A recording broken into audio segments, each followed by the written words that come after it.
ಥರದ ಬಾಲ್ಯನ ಪರಿಚಯ ಮಾಡಿಸೋದಾದ್ರೆ ನಿಮ್ಮ ಬಾಲ್ಯನ ಹುಟ್ಟಿದ್ದು ಎಲ್ಲಿ?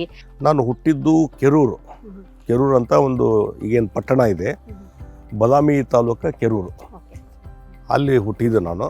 ಅಂದರೆ ನಮ್ಮ ತಾಯಿಯವ್ರ ಮನೆ, ತವ್ರ ಮನೆ ನಮ್ಮ ತಾಯಿಯವ್ರದ್ದು. ಅಲ್ಲಿ ಹುಟ್ಟಿದ್ದು.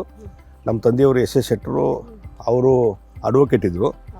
ಹೀಗಾಗಿ ಅವ್ರ ಜೊತೆ ಇಲ್ಲೇ ನಮ್ಮ ಎಜುಕೇಷನ್ನು ಎಲ್ಲ ಹುಬ್ಳಿಲೇ ಆಗಿದ್ದು. ಅದು ಪ್ರೈಮರಿ ಸ್ಕೂಲ್ ಇರ್ಬೋದು, ಹೈಸ್ಕೂಲ್ ಇರ್ಬೋದು, ಅಥವಾ ಡಿಗ್ರಿ ಇರ್ಬೋದು, ಲಾ ಇರ್ಬೋದು, ಎಲ್ಲ ಹುಬ್ಳಿಯಲ್ಲಿ ನನ್ನ ಎಜುಕೇಷನ್ ಆಗಿತ್ತು ಕಂಪ್ಲೀಟ್. ಮನೆಯಲ್ಲಿ ಯಾವ ರೀತಿಯಾದಂಥ ಪರಿಸ್ಥಿತಿ ಇತ್ತು? ಎಷ್ಟು ಜನ ಅಣ್ಣ ತಮ್ಮಂದಿರು? ಹಾಗೆಯೇ ಒಟ್ಟಾರದ ಒಂದು ಮನೆಯಲ್ಲಿ ನೀವು ವಾಸ ಮಾಡ್ತಾ ಇದ್ರಿ ಅಂತ ಹೇಳಿ ಕೇಳಿದ್ವಿ ನಾವು. ನನಗೆ ಒಬ್ಬರು ಸಿಸ್ಟರು, ಆಮೇಲೆ ಇಬ್ಬರು ಬ್ರದರ್ಸು, ಒಟ್ಟು 4 ಜನ ನಾವು ಮಕ್ಕಳು. ನಾನೇ ದೊಡ್ಡವ. ನಮ್ಮ ತಂದೆಯವರು ಅಡ್ವೊಕೇಟ್ ಆಗಿ ಪ್ರಾಕ್ಟೀಸ್ ಮಾಡ್ತಿದ್ರು. ಸುಮಾರು ಮೋರ್ ದೆನ್ 50 ಇಯರ್ಸ್ ಅವ್ರು ಪ್ರಾಕ್ಟೀಸ್ ಮಾಡಿದರು. ಮತ್ತು ಈ ರೀತಿ ನಮ್ಮ ಒಂದು ಸಂಸಾರ.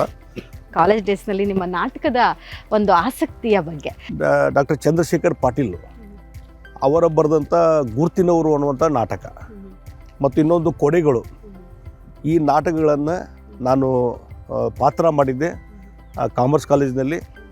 ಅದು ಪಾತ್ರ ಮತ್ತು JSS ಲಾ ಕಾಲೇಜಿನಲ್ಲಿ ಸದ್ಯಕ್ಕೆ ಈ ಕೊಡೆಗಳು ಅನ್ನುವಂಥ ನಾಟಕವನ್ನು ನಾನು ಅಲ್ಲಿ ಮಾಡಿದ್ದೆ. ಮತ್ತು ಅದಕ್ಕಿಂತ JSS ಲಾ ಕಾಲೇಜಿನಲ್ಲಿ ನಾನು ಸ್ಟಡಿ ಮಾಡುವಾಗ ಪ್ರೊಫೆಸರ್ K. ಶರ್ಮಾ ಅವರು ಹೋರಾಟದ ಹಿನ್ನೆಲೆಯಲ್ಲಿ ಬಂದಂಥವರು. ಅದಕ್ಕಾಗಿ ಅವರೊಂದು ನಾಟಕ ಬರೆದಿದ್ದು ಹೋರಾಟ ಅನ್ನುವಂಥದ್ದು. ಅದರಲ್ಲಿ ನೀವು ಪ್ರಮುಖ ಪಾತ್ರ ವಹಿಸಬೇಕು ಅನ್ನುವಂಥದ್ದು ನನಗೆ ಹೇಳಿದಾಗ ಅದರಲ್ಲಿ ಪ್ರಮುಖ ನಾಯಕನ ಪಾತ್ರ ವಹಿಸಿದ್ದೆ.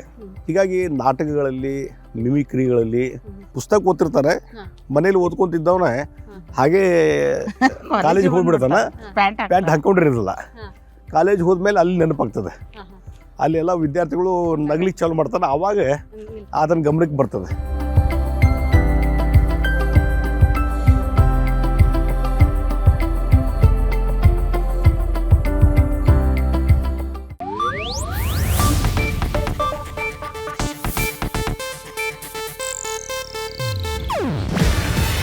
ಇದು ಏಷ್ಯಾನೆಟ್ ನ್ಯೂಸ್ ನೆಟ್ವರ್ಕ್ ಪ್ರಸ್ತುತಿ. ನೀವು ನೋಡ್ತಿದ್ದೀರಾ ಏಷ್ಯಾನೆಟ್ ಸುವರ್ಣ ನ್ಯೂಸ್.